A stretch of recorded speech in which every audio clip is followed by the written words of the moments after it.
إن الحمد لله نحمده ونستعينه ونستغفره ونعوذ بالله من شرور أنفسنا ومن سيئات أعمالنا من يهده الله فلا مضل له ومن يضلل فلا هادي له وأشهد أن لا إله إلا الله وحده لا شريك له وأشهد أن محمدًا عبده ورسوله صلى الله تعالى عليه وآله وسلم. أعوذ بالله من الشيطان الرجيم. بسم الله الرحمن الرحيم. يا أيها الذين آمنوا اتقوا الله حق تقاته ولا تموتن إلا وأنتم مسلمون. يا أيها الناس اتقوا ربكم الذي خلقكم من نفس واحدة وخلق منها زوجها وبث منهما رجالا كثيرا ونساء واتقوا الله الذي تساءلون به والأرحام إن الله كان عليكم رقيبا.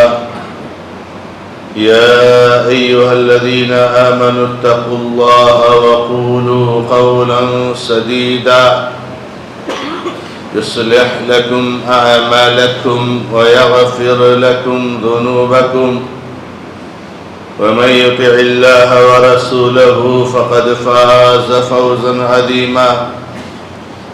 أما بعد فإن خير الحديث كتاب الله وخير الهدي هدي محمد صلى الله تعالى عليه وآله وسلم وشر الأمور محدثاتها وكل محدثة بدعة وكل بدعة ضلالة وكل ضلالة في النار. أعوذ بالله من الشيطان الرجيم. بسم الله الرحمن الرحيم. ولقد خلقنا الإنسان ونعلم ما توسوس به نفسه ونحن أقرب إليه من حبل الوريد إذ يتلقى المتلقيان عن اليمين وعن الشمال قعيد ما يلفظ من قول إلا لديه رقيب عتيد. أعوذ بالله من الشيطان الرجيم. بسم الله الرحمن الرحيم. وما أمروا إلا ليعبدوا الله مخلصين له الدين. وقال النبي صلى الله تعالى عليه وآله وسلم إنما الأعمال بالنيات وإنما لكل امرئ ما نوى فمن كانت هجرته إلى الله ورسوله فهجرته إلى ما هاجر إليه فهجرته إلى الله ورسوله ومن كانت هجرته لدنيا يصيبها أو امرأة يتزوجها فهجرته إلى ما هاجر إليه. رواه الإمام البخاري في صحيحه. محترم اور معزز دینی اور ملی بھائیوں، بزرگوں، نوجوان دوستوں اور ملت اسلامیہ کی نہایت ہی عزت، احترام، توقیر اور تکریم کے لائق ماں اور بہنوں، یہ بات ہم سبوں کے بیچ میں عام ہے اور ہم میں کا ہر فرد، ہر شخص، مرد ہو یا عورت ہو، سبھی کو معلوم ہے کہ اللہ رب العزت نے ہمیں اور آپ کو اپنی عبادت اور اطاعت کے لیے پیدا فرمایا ہے۔ وما خلقت الجن والانس الا ليعبدون، میں نے جناتوں اور انسانوں کو نہیں پیدا کیا ہے مگر صرف اور صرف میری عبادت کے لیے۔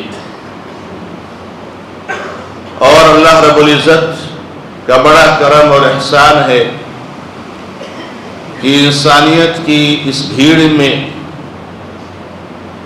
اور ایک بڑی تعداد میں اللہ رب العزت نے ہمیں اور آپ کو ان لوگوں میں سے چنا ہے کہ جو رب العالمین کی تخلیق کے اس مقصد کو جانتے اور پہچانتے ہیں اور اللہ رب العزت کی عبادت کرتے ہیں۔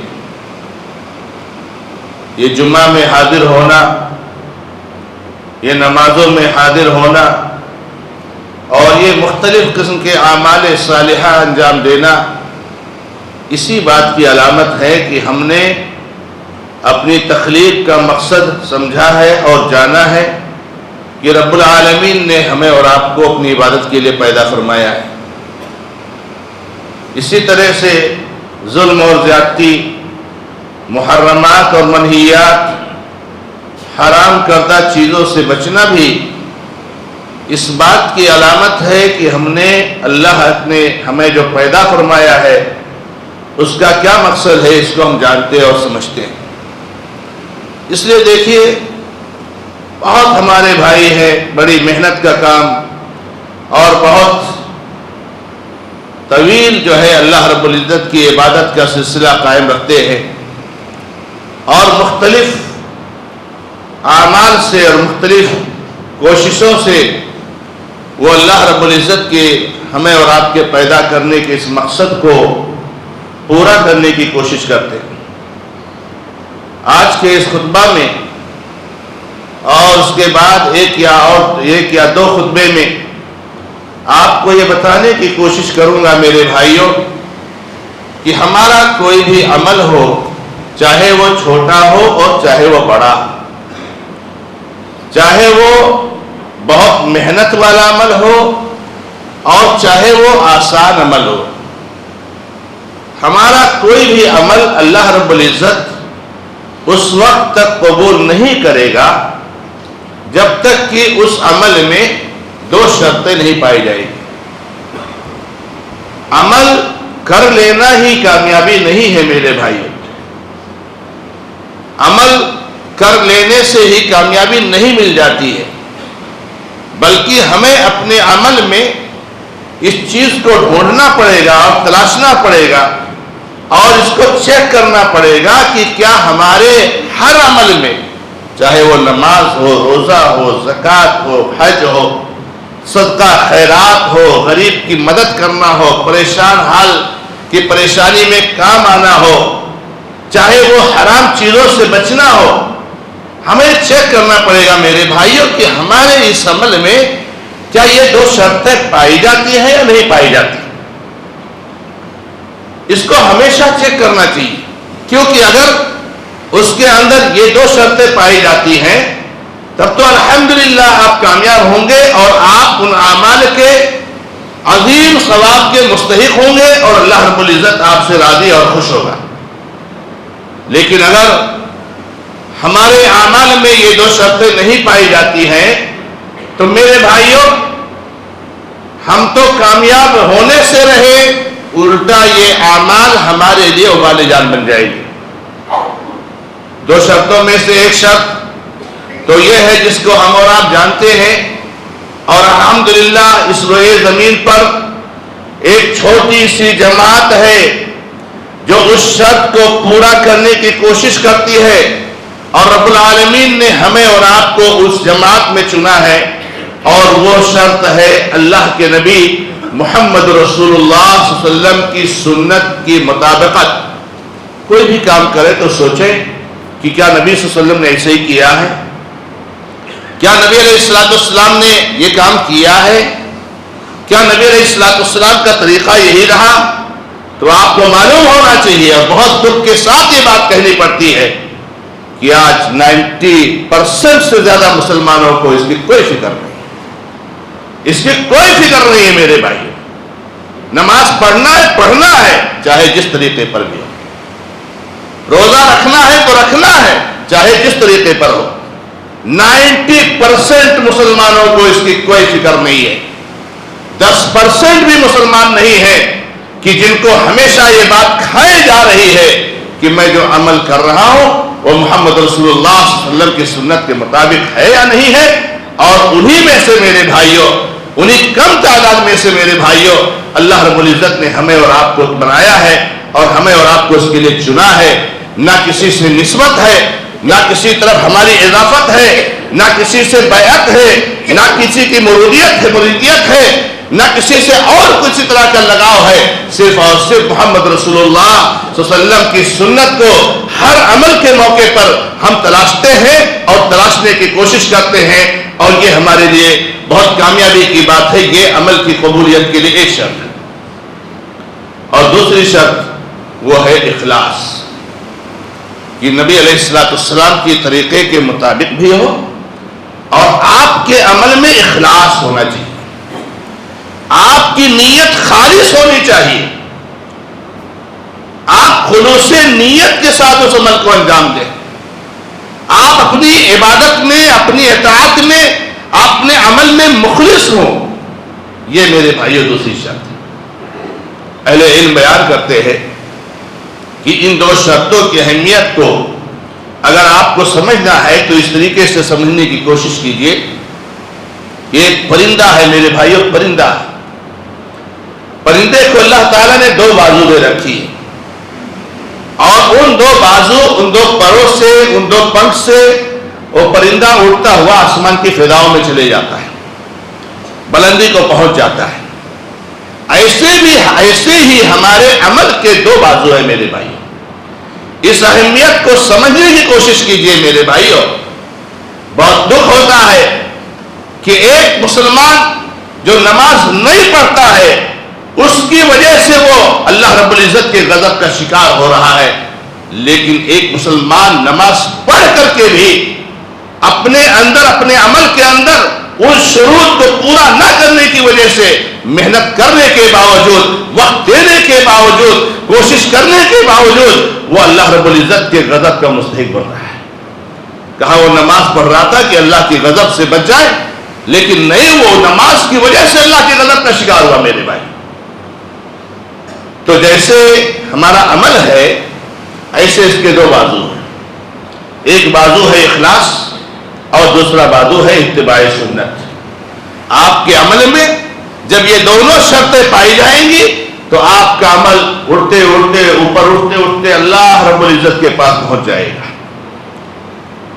پرندے کے ایک بازو کو کاٹ دیا جائے، ایک بازو کو رکھا جائے، پرندہ اڑ نہیں سکتا. پرندے کے دونوں بازو کو کاٹ دیا جائے، پرندہ اڑ نہیں سکتا. پرندے کے اڑنے کے لیے، پرندے کے اوپر جانے کے لیے دونوں بازو کا صحیح سالم ہونا میرے بھائیوں ضروری ہے. ایسے ہمارے عمل میں یہ دونوں بازو جب ایک ساتھ بیک وقت پائے جائیں گے کہ جو ہے ہمارے اندر اخلاص ہو، ہمارے اندر محمد رسول اللہ صلی اللہ علیہ وسلم کی سنت کی اتباع ہے، تو وہ ہمارا عمل اٹھتے اٹھتے اللہ رب العزت کے بارگاہ میں قبولیت کا شرف حاصل کر لے گا. ورنہ یہ عمل ہمارا دھتکار دیا جائے گا اور زمین میں مار دیا جائے گا، ہمارے منہ پر مار دیا جائے گا، وہ عمل قبول نہیں ہوگا میرے بھائی. اخلاص کسے کہتے ہیں میرے بھائی؟ اخلاص کسے کہا جاتا ہے اس کو سمجھ لیں. اخلاص کہتے ہیں کہ آپ کوئی بھی عمل انجام دو تو اس کا مقصد، اس کے کرنے کا مقصد اللہ رب العزت کی رضا جوئی حاصل کرنا، اللہ کو خوش کرنا، اللہ رب العزت کا تقرب حاصل کرنا، اللہ رب العزت کا ثواب حاصل کرنا.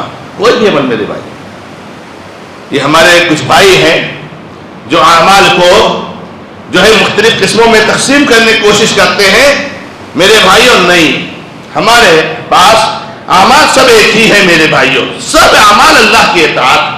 اللہ کی اطاعت سے جو ہم ہٹ گئے، چاہے وہ کھانا ہو، چاہے وہ پینا ہو، چاہے وہ معاملات ہو، چاہے وہ عبادات ہو، چاہے وہ عقائد ہو، میرے بھائیوں اس سے ہم ہٹ گئے تو میرے بھائیوں معاملہ خراب ہو گیا. کیا آپ سمجھتے ہو کھانے پینے میں نیت کی ضرورت نہیں ہے؟ پہننے میں کیا اخلاص کی ضرورت نہیں ہے؟ آپ نے بیوی بچوں کے اخراجات کو برداشت کرنے کے لیے خون پسینہ بہاتے ہو، وقت اپنا لگاتے ہو، محنتیں کرتے ہو، مشقتیں کرتے ہو، مصائب جھیلتے ہو. کیا یہ ہمارا عمل اگر اس کے اندر اخلاص ہے تو ہم کیا اس پر ثواب کے مستحق نہیں ہوں گے؟ تو ایک مومن اگر آپ کے پاس ایک پریشان حال آیا، بیچارہ بیمار ہے، اس کو علاج کی ضرورت ہے، انتظام نہیں ہو رہا ہے، میرے بھائی 10,000 روپے کی مدد کیجئے. آپ اس کو 10,000 روپے کی مدد کر رہے ہو، مدد تو اس کو کر رہے ہو لیکن چاہ رہے ہو اوپر والے سے، اللہ رب العزت سے دے رہے ہو اس کو، لیکن اس کا بدلہ اللہ سے چاہ رہے ہو، اس سے نہیں چاہ رہے ہو، اس سے نہیں چاہ رہے ہو. وہ کبھی آپ کو سپورٹ کرے گا، وہ کبھی آپ کے ہاں میں ہاں ملائے گا، وہ کبھی آپ کی لوگوں کے بیچ میں تعریف کرے گا، وہ آپ کے پیچھے چلے گا. نعوذ باللہ. اگر کسی کونے میں یہ چیز میرے بھائیوں مخفی ہے تو یاد رکھنا میرے بھائیوں، یہ 10,000 روپے آپ کے لیے ابالے جانے ہیں. دو اس کو، کرو کام اس کا، لیکن چاہو اللہ رب العزت سے، رب العالمین کی رضا جو یہ مقصود ہو، رب العالمین کو خوش کرنا مقصود ہو. اس کو کہا جاتا ہے اخلاص نیت، اس کو کہا جاتا ہے خلوص نیت، اس کو کہا جاتا ہے اخلاص مخلص. اور اسی کو جو ہے میرے بھائیوں شریعت اسلامیہ نے عمل کی قبولیت کے لیے شرط بنایا ہے. امام بخاری رحمہ اللہ نے، سب سے پہلے ہم اس کی اہمیت کو جان لیتے ہیں. امام بخاری رحمہ اللہ نے اپنی صحیح کتاب میں جو صحیح بخاری سے مشہور ہے، اسے پہلی حدیث جو نقل کی ہے، پہلی حدیث آپ اس کو یاد کر لیجئے. صحیح بخاری یہ حدیث کی سب سے صحیح کتاب ہے، بلکہ قرآن کریم کے بعد اس روئے زمین پر اگر کوئی کتاب سب سے صحیح ہے تو وہ امت کے اتفاق کے ساتھ جب سے وہ کتاب لکھی گئی ہے آج تک سارے علماء کا اس بات پر اجماع رہا ہے، اصح الکتب بعد کتاب اللہ صحیح البخاری، کہ سب سے بہترین سب سے صحیح کتاب اللہ کی کتاب کے بعد، قرآن کے بعد، وہ جو ہے کیا نام ہے صحیح بخاری ہے. یہ اس کی اہمیت ہے. اب ظاہر سی بات ہے اس کتاب میں اگر پہلی حدیث ہے، پہلی حدیث، آپ سے سوال کیا جائے کہ میرے بھائی صحیح بخاری کی سب سے پہلی حدیث بتاؤ، تو آپ یہ حدیث بتا دیجئے، انما الاعمال بالنیات، اعمال کا دار و مدار نیت پر ہے. آپ کی نیت کیا ہے؟ آپ کا مقصد کیا ہے؟ آپ نے عمل کیوں انجام دیا ہے؟ آپ یہاں کیوں بیٹھے ہوئے ہو؟ آپ نماز پڑھنے کے بعد یہاں سے اٹھ کے کیوں جاؤ گے؟ آپ کیوں سوتے ہو؟ آپ کیوں کھاتے ہو؟ آپ کیوں نماز پڑھتے ہو؟ نیت پر ہے. اعمال کا دار و مدار نیت پر ہے. اور اللہ کے نبی علیہ السلام فرماتے ہیں وَإِنَّمَا لِكُلِّ امْرِئٍ مَّا نَوَىٰ، ہر انسان کے لیے وہی ہے جو نیت کرتا ہے. نبی علیہ السلام نے مثال دے کر کے سمجھایا، چونکہ جس وقت نبی صلی اللہ علیہ وسلم نے حدیث بیان فرمائی اس وقت بڑی نیکیوں میں سے ایک نیکی ہجرت کی تھی. ساری دنیا والوں پر واجب تھا کہ دنیا کے کسی بھی کونے میں مسلمان ہے وہ ہجرت کر کے محمد رسول اللہ صلی اللہ علیہ وسلم کے پاس آئے، کیونکہ اسلام کی تعداد جمع کرنی تھی، اسلام کی شوکت اور طاقت بنانی تھی. تو ادھر ادھر جو بکھرے ہوئے، ہجرت کرنا فرض تھا سارے لوگوں پر، اسی لیے سارے لوگ چاروں طرف سے ہجرت کر کے آتے تھے. نبی صلی اللہ علیہ وسلم نے اس نیکی کو بطور مثال پیش کیا کہ فمن كانت هجرته الى الله ورسوله فهجرته الى الله ورسوله. دیکھو آپ ہجرت کرتے ہو، آپ جہاں دین اسلام پر عمل کرنا آپ کے لیے مشکل ہو گیا ہے وہ چھوڑ کر کے ایسی جگہ پر جاتے ہو جہاں توحید و سنت پر عمل کر سکتے ہو. آپ جو نبی صلی اللہ علیہ وسلم کی طرف ہجرت کر کے آتے ہو، دیکھو اگر اس کا مقصد اللہ اور اس کے رسول صلی اللہ علیہ وسلم ہے تو اس کی ہجرت اللہ رب العزت اور اس کے رسول کی طرف ہوگی.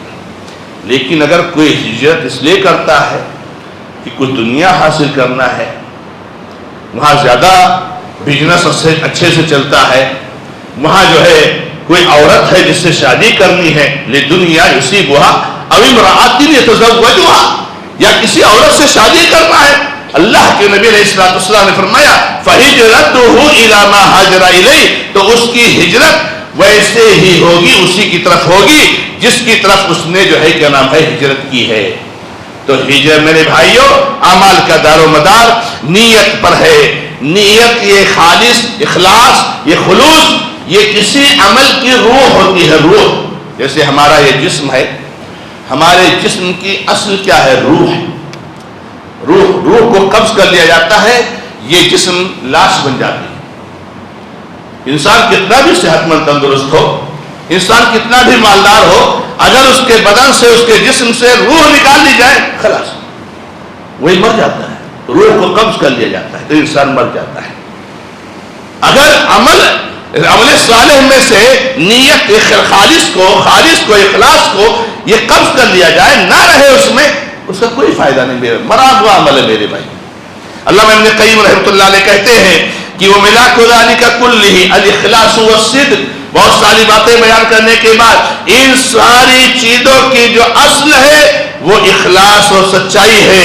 ابن الجوزی رحمہ اللہ کہتے ہیں العمل صورت والاخلاص روح، عمل جو ہے یہ تو صورت ہے، یہ ایک شکل ہے، یہ ایک شکل ہے، عمل صورت ہے، لیکن اس کی روح جو ہے میرے بھائیوں اخلاص ہے کہ عمل کیوں انجام دے رہے ہو۔ اللہ رب العزت فرماتے ہیں ان اللہ لا ينظر الى صورکم ولا الى اعمالکم ولکن ينظر الى قلوبکم، اللہ رب العزت تمہارے جسموں کو نہیں دیکھتے ہیں، تمہاری شکلوں کو نہیں دیکھتے ہیں، تم کیسے ہو، کالے ہو کہ گورے ہو، خوبصورت ہی کہ بدصورت ہو، تم عربی ہو کہ عجمی ہو، تم صحت مند ہو کہ بیمار ہو، کہ تم موٹے ہو کہ دبلے ہو، یہ ساری چیزیں نہیں دیکھتے ہیں۔ وَلَكِنْ يَنْظُرُ إِلَىٰ قُلُوبِكُمْ وَأَعْمَالِكُمْ، تمہارے دلوں کی نیت کو اللہ تبارک و تعالیٰ دیکھتے ہیں۔ ہم قربانی کرتے ہیں میرے بھائیوں، قربانی اسلام کی بہت عظیم عبادت ہے، بہت عظیم جو ہے ثواب کا کام ہے، لیکن اللہ رب العزت نے کیا فرمایا؟ لَن يَنَالَ اللَّهَ لُحُومُهَا وَلَا دِمَاؤُهَا وَلَكِنْ يَنَالُهُ التَّقْوَىٰ مِنكُمْ، قربانی کرتے ہو، جانور کو اللہ کے نام پر ذبح کرتے ہو، بتاؤ اللہ کو کیا ملتا ہے؟ گوشت تو آپ کھا جاتے ہو، تقسیم کر دیتے ہو، خون بہ جاتا ہے، فضلات کو دفن کر دیتے ہو، ہڈیوں کو پھینک دیتے ہو، اللہ رب العزت کو کیا قربانی ملتا ہے؟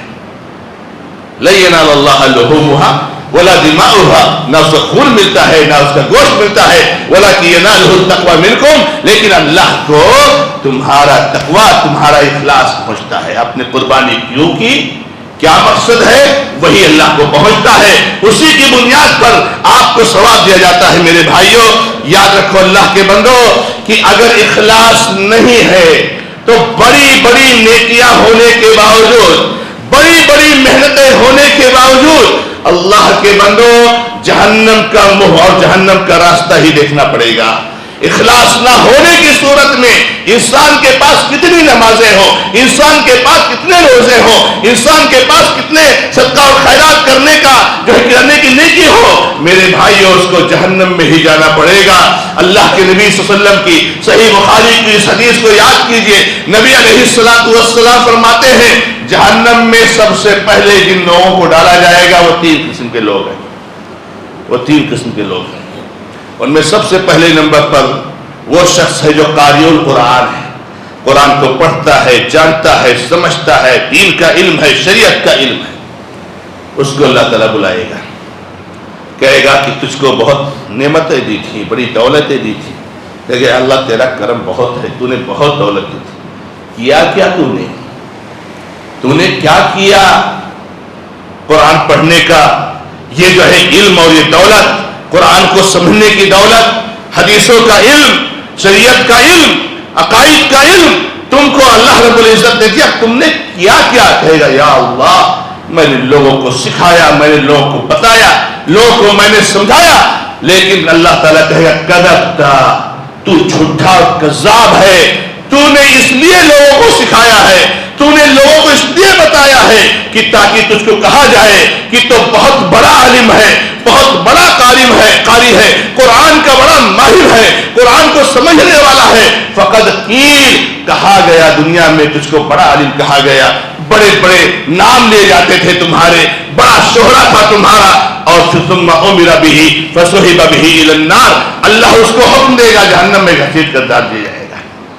دوسرا ایک آدمی ہوگا میرے بھائیوں، بڑا پیسہ خرچ کرتا ہے، جہاں دیکھو وہاں ماشاءاللہ مسجد بدل لو، مدرسہ بن رہا ہے لو، کوئی غریب کا میٹر لو، بیوہ کا میٹر لو، یتیم کا میٹر، ہاں کوئی بھی مسئلہ، دین کی کوئی بات آتی کھڑا ہو جاتا ہے، لاکھوں روپے اللہ کے راستے میں لٹاتا ہے، رب العالمین اس کو بلائے گا اور کہے گا کہ تجھ کو میں نے دولت سے نوازا تھا، تو نے کیا کیا؟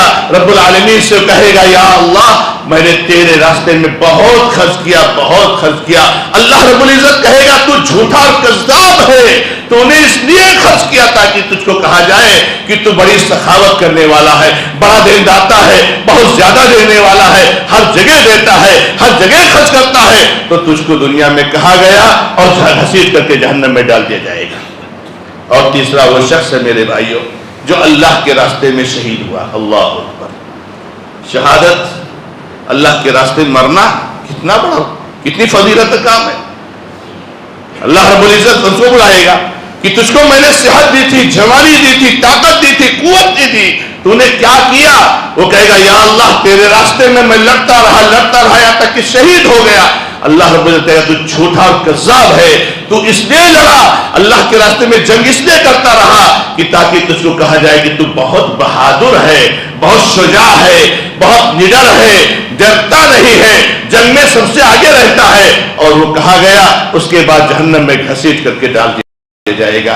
میرے بھائیوں کتنی نیکیاں ہیں شہید کے پاس، کتنی نیکیاں ہیں قرآن جاننے والے کے پاس، کتنی نیکیاں ہیں میرے بھائیوں اللہ رب العزت کے راستے میں مال لٹانے والے کے پاس، لیکن ان نیکیوں کا کوئی فائدہ حاصل نہیں ہوا کیونکہ وہاں پر اخلاص نہیں ہے، خلوص نیت نہیں ہے، اخلاص نیت کے ساتھ وہ کام نہیں کیا گیا ہے۔ اس لیے اگر ہمارے پاس اخلاص نیت نہ ہو تو میرے بھائیوں وہ عمل ضائع ہو جاتا ہے۔ اس لیے اللہ کے بندو ہمیں اور آپ کو خلوص نیت کی اہمیت کو سمجھنا چاہیے۔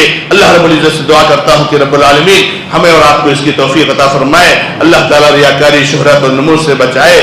بارک اللہ لی ولکم فی القرآن الکریم ونفعنی وإیاکم بالآیات والذکر الحکیم، وتعالی جواد کریم، ملک الرؤوف الرحیم۔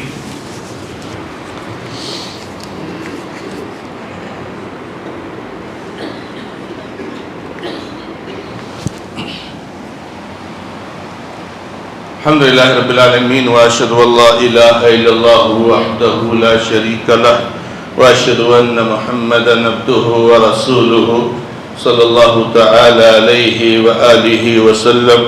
اعوذ باللہ من الشیطان الرجیم، بسم اللہ الرحمن الرحیم، ان اللہ وملائکتہ یصلون علی النبی یا ایہا الذین آمنوا صلوا علیہ وسلموا تسلیما۔ اللهم صل على محمد وعلى آل محمد كما صليت على إبراهيم وعلى آل إبراهيم إنك حميد مجيد۔ اللهم بارك على محمد وعلى آل محمد كما باركت على إبراهيم وعلى آل إبراهيم إنك حميد مجيد۔ ربنا ظلمنا أنفسنا وإن لم تغفر لنا وترحمنا لنكونن من الخاسرين۔ ربنا آتنا في الدنيا حسنة وفي الآخرة حسنة وقنا عذاب النار۔ ربنا لا تزغ قلوبنا بعد إذ هديتنا وهب لنا من لدنك رحمة إنك أنت الوهاب۔ اللهم أعز الإسلام والمسلمين في الهند وفي كل مكان، اللهم أعز الإسلام والمسلمين في الهند في كل مكان، اللهم احفظ الإسلام والمسلمين في كل مكان، اللهم كن لهم عونا ونصيرا، اللهم آمنا في أوطاننا، اللهم آمنا في أوطاننا، اللهم آمنا في أوطاننا۔ أقول قولي هذا وأستغفر الله لي ولكم ولسائر المسلمين فاستغفروه إنه هو الغفور الرحيم، والحمد لله رب العالمين۔